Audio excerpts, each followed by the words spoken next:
Pandian store சீரியலில் அடுத்து வர எபிசோடில் மயில இருந்துட்டு, மாமா நாங்கள் பண்ணது எல்லாமே தப்பு தான்.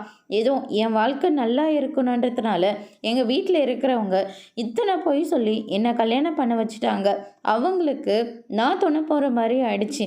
ஏதோ என் தங்கச்சியோட வாழ்க்கையை யோசிச்சு தான் நானே இவங்க சொன்ன எல்லாத்துக்கும் சரின்னு சொல்லிட்டேன். அதுக்காக நீங்கள் என்ன தண்டனை கொடுத்தாலையும் நான் ஏற்றுக்கிறேன். ஆனால் என்னை வீட்டை விட்டு மட்டும் வெளியே மட்டும் அனுப்பி விட்டுறாதீங்க. எனக்கு இந்த வீடு தான் எல்லாமே அப்படின்ற மாதிரி சொல்லிடுறாங்க. ப்ளீஸ் மாமா, நீங்கள் சொன்னால் கண்டிப்பாக அவர் கேட்பாரு. நீங்கள் தான் எனக்கு உதவி பண்ணணும். இந்த வீட்டிலே என்னை புரிஞ்சுக்கிறவங்க நீங்களா மட்டும்தான் இருக்கணும் அப்படின்னு சொல்லிட்டு நம்ம தங்கமயில் வந்து சொல்லிட்டு இருக்கவும், அதுக்கு அடுத்ததான் வந்து பார்த்திங்கன்னா பாண்டியன் இருந்துட்டு, இங்கே பாருங்க உங்கள் பொண்ணை கூட்டிகிட்டு போங்க அப்படின்ற மாதிரி சொல்லிடுறாங்க.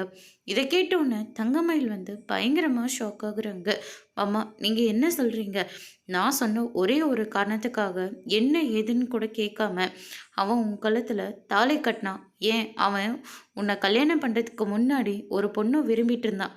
நான் வேண்டான்னு சொன்ன ஒரே ஒரு காரணத்துக்காக அந்த பொண்ணை தூக்கி போட்டுட்டேன். நீங்கள் என்ன சொன்னாலையும் அது சரியாக தான்ப்பா இருக்கும் அப்படின்னு சொல்லிட்டு உயிருக்கு உயிராக லவ் பண்ண பொண்ணை அவன் தூக்கி எறிஞ்சிட்டு வந்தான். ஆனால் மற்ற 2 பேரும் அப்படி கிடையாது. அவங்கவுங்க விருப்பப்படி தான் கல்யாணம் பண்ணிகிட்டே வந்தாங்க.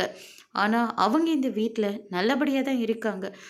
அவங்களால இந்த வீட்டில் நிறைய பிரச்சனை வந்திருக்கு, இல்லைன்னு நான் சொல்ல மாட்டேன். ஆனால் அவங்க எப்படி இருக்கணுமோ பொய் சொல்லாமல் நேர்மையாக வாழ்ந்துட்டுருக்காங்க அப்படின்ற மாதிரி சொல்லிடுறாங்க.